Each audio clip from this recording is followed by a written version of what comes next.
ஒரு 10 ரூபாய் 13 லட்சம் ஆன கதையை சொல்ல போகிறேன். இந்த கதையை கேளுங்க, ரொம்ப ஆழமான கருத்து இருக்குது. காலையில் ஒரு கடைக்காரர் கடையை திறக்கிறாரு. அப்போது ஒரு லேடி அவருக்காக வெயிட் பண்ணிட்டு இருக்காங்க. ஒரு 10 ரூபாய் நீட்டுறாங்க. என்னம்மா வேணும்னு கேட்குறாரு. இல்லையா, நேற்றுக்கு நான் வாங்க வந்திருந்தேன், எனக்கு எக்ஸ்ட்ரா 10 ரூபாய் கொடுத்துட்டீங்க, அதை ரிட்டர்ன் பண்ண தான் வந்தேன்னு சொல்கிறாங்க. கடைக்காரர் சிரிக்கிறாரு. நேற்று 5 ரூபாய்க்கும் அவ்வளோ பார்கெயின் பண்ணீங்க, 10 ரூபாய்க்காக இவ்வளோ தூரம் வந்திருக்கீங்களான்னு கேட்கும்போது அவங்க சொல்கிறாங்க, பார்கெயின் பண்ணுறது என்னோட உரிமை, ஆனால் ஒரு விலையை நம்ம ரீச் பண்ணதுக்கப்புறம் 1 ரூபாய் அவங்கள ஏமாத்தினாலும் அது என் கான்ஷியஸ் சும்மா விடாது சார்.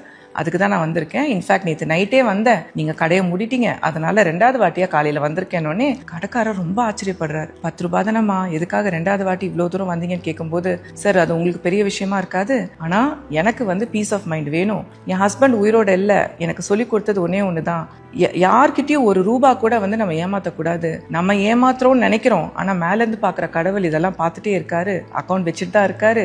இன்னைக்கு நம்ம தப்பு பண்ணால் நாளைக்கு நம்ம குழந்தைங்களுக்கு அது பாதிக்கும் அப்படின்னு சொல்லிட்டு போயிருக்காரு. போயிட்டு வரேன்னு சொல்லிட்டு கிளம்பிடுறாங்க. இந்த கடைக்காரர் பார்த்துட்டே இருக்காரு. உடனே என்ன பண்ணுறாரு, கல்லாப்பட்டியிலேருந்து ஒரு 300 ருபீஸ் எடுத்துட்டு மார்க்கெட்டுக்கு போகிறாரு. அங்கே நேராக ஒரு கடைக்கு போயிட்டு, பிரகாஷ் இந்தாப்பா 300, நேற்று நிறைய உனக்கு நான் சார்ஜ் பண்ணிட்டேன், எனக்கு அது கான்ஷியஸ் ஏதோ குத்திட்டே இருந்துச்சு, நான் ரிட்டர்ன் பண்ண வந்தேன் அப்படின்னு கொடுத்துட்றாரு. பிரகாஷ் சிரிக்கிறாரு. நெக்ஸ்ட் மந்த் வரீங்கல்ல, அப்போ கொடுத்துருக்கலாம், எதுக்கு அவசரப்பட்டு வந்தீங்கன்னு கேட்கும்போது, இல்லை இன்னைக்கும் நெக்ஸ்ட் மந்த்துக்குள்ளே என்ன நடக்கும் தெரியாது, எனக்கே எதாவது ஆயிடுச்சுன்னா மேலே பார்த்துட்டு இருக்க கடவுள் நான் பண்ண தப்புக்கு என் குழந்தைங்களை பனிஷ் பண்ணக்கூடாதுல்ல, நான் யாரையும் ஏமாற்ற விரும்பலை அப்படின்னு கொடுத்துட்டு போயிடுறாரு. இந்த கடைக்காரர் போன உடனே பிரகாஷுக்கு ஒரே ஷாக்கு, ரொம்ப டிஸ்டர்ப்டாக உட்காந்துருக்காரு. ஏன் 2 நாள் நைட்டு தூங்க கூட இல்லை. 3வது நாள் என்ன பண்றாரு, பேங்க்குக்கு போயிட்டு 13 லட்சம் ரூபாய் வித்ட்ரா பண்றாரு. என்ன கதைன்னா, 10 வருஷம் முன்னாடி பிரகாஷ் அவர் ஃப்ரெண்டு கிட்ட 3 lakhs கடன் வாங்கியிருப்பாரு. அடுத்த நாள் அந்த ஃப்ரெண்டு இறந்து போயிருப்பாரு. ஃப்ரெண்டோட ஃபேமிலிக்கு இது தெரியாததுனால யாருமே இந்த பணத்தை கேட்கவும் மாட்டாங்க, பிரகாஷும் திரும்ப கொடுக்க மாட்டாரு. ஃப்ரெண்டோட வைஃப் ஒரு மெய்டா வேலை பார்த்து தான் குழந்தைங்களை ரொம்ப கஷ்டப்பட்டு வளர்த்துட்டு வருவாங்க. அப்போ கூட பிரகாஷ் இதை பத்தி வாயை திறக்க மாட்டார். நேரா ஃப்ரெண்டு வைஃபுக்கு போயிட்டு காலில் விழுந்து நடந்ததெல்லாம் சொல்லி மன்னிப்பு கேட்பாரு. ஃப்ரெண்டோட வைஃபுக்கு ஒரே ஆச்சரியம்.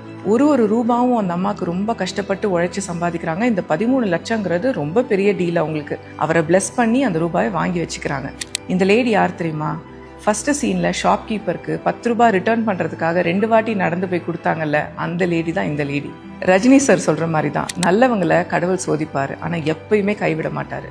இந்த உலகத்துல ஹானஸ்டா நடந்துக்கிட்டா அதுக்குண்டான பலன் எப்பயுமே கண்டிப்பா கிடைக்கும்.